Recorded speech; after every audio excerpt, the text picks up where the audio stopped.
Makanya saya tuh pernah suatu saat berpikir, kenapa ada hadis orang miskin tuh masuk surga lebih dulu 500 tahun ketimbang orang kaya. Dulu saya janggal. Ternyata kalau orang miskin tuh komunitasnya itu utang beras, jadi urusan nyawa. Jadi sekali menolong temannya itu urusan nyawa, karena sesama miskin itu pinjemnya urusan nyawa, beras, minta anterin ke rumah sakit pas sekarat. Kalau orang kaya itu nganterin rumah sakit karena mau ke salon, penyakit kulit, kan nggak penting-penting gitu. Sehingga surganya agak lambat, karena yang dilakukan selalu tidak penting. Kalau orang miskin yang dilakukan selalu apa? Penting. Tapi masalahnya zaman akhir orang miskin banyak melakukan yang tidak penting, itu masalah itu. Itu nggak sesuai rencana Nabi. Inginnya Nabi itu kalau sudah miskin ya selalu apa? Penting. Ternyata banyak orang miskin yang perilakunya tidak penting. Karena saya pernah didatangin ibu-ibu itu miskin, itu tanya, Gus doain saya kaya. Suami saya itu nganggur. Saya bilang, kamu siap kalau suami kamu kaya? Nanti rumahnya gaji bagus, mobilnya bagus. Lama-lama yang dievaluasi Anda, rumah bagus, mobil bagus, kok istrinya begini.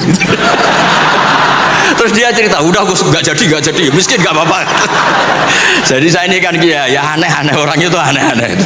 Pertama yang dievaluasi mobil, rumah diganti. Lama-lama Anda, suami kamu punya foto kan gitu? Iya Gus, kayaknya iya. Sudah Gus, biarin miskin aja sampai mati.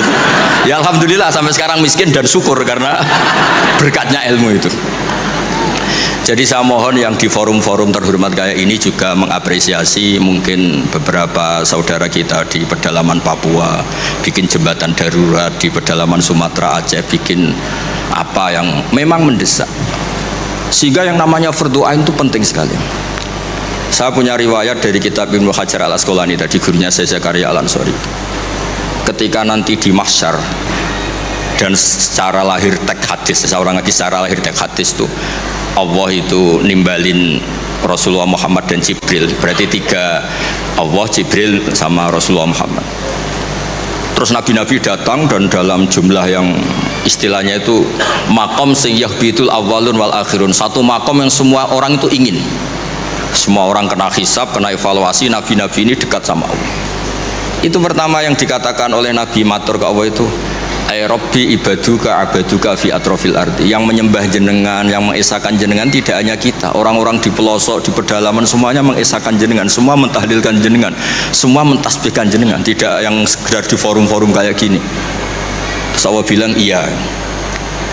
Nah sekarang itu krisis keilmuan karena agama ini diambil oleh, ya bisa dikatakan hal-hal yang besar, kayak acara-acara yang besar apa. Meskipun ini pas acara besar, justru itu saya fair ngomong ini supaya sama-sama ingat. Jadi yang dikatakan agama itu nuroy yamsi bihi finnas, menjadi nur yang menyinari hati manusia. Bukan tentang ormas besar, masjid besar, kampus besar, itu bagian dari itu. Tapi ini bukan segala-galanya. Sehingga semua orang itu perasaan hubungannya dengan Allah itu privat, tidak diambil alih oleh ormas besar atau lembaga besar atau komunitas besar. Ini penting supaya orang itu merasa bagian dari hamba Allah. Makanya ada munajat, ada beberapa ibadah yang tidak disunatkan jamaah. Ini kan unik, Islam itu mengharuskan jamaah, tapi ada ibadah-ibadah yang malah tidak disunatkan jamaah, sehingga orang hubungannya dengan Allah itu asik. Terus kedua, ini terakhir, nanti Pak Goras yang cerita panjang lebar.